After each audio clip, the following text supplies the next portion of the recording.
and go prosper.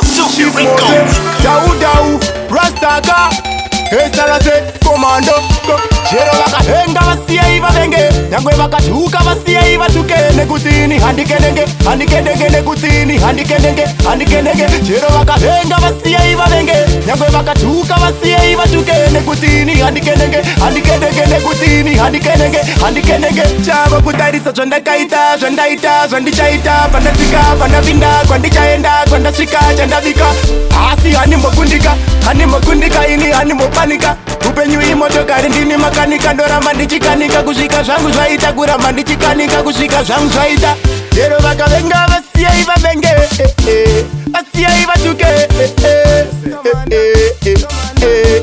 esarase. Chero vakavenga vasiya iva venge, nyangwe vakatuka vasiya iva tuke, nekutini handikenenge, nekutini handikenenge.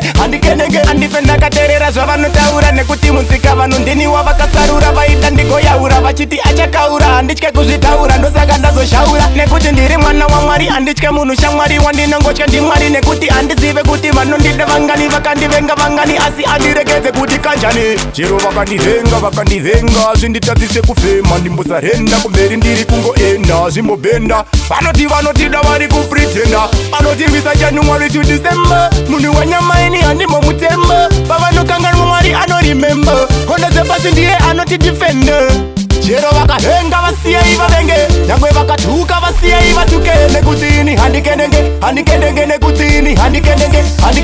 Chero vakahenga vasiya iva venge, nyangwe vakatuka vasiya iva tuke, nekutini handikenenge, nekutini handikenenge. Chava kutarisa zvandakaita, zvandichaita, pandatsika, pandavinda, kwandichaenda, kwandasvika, chandavika, asi handimbokundika, ini handimbopanika, upenyu imotokari ndini makanika, ndoramba ndichikanika kusvika zvangu zvaita, kuramba ndichikanika kusvika zvangu zvaita.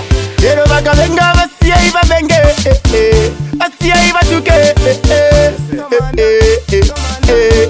esarase. Chero vakavenga vasiya iva venge, nyangwe vakatuka vasiya iva tuke, nekutini handikenenge, nekutini handikenenge.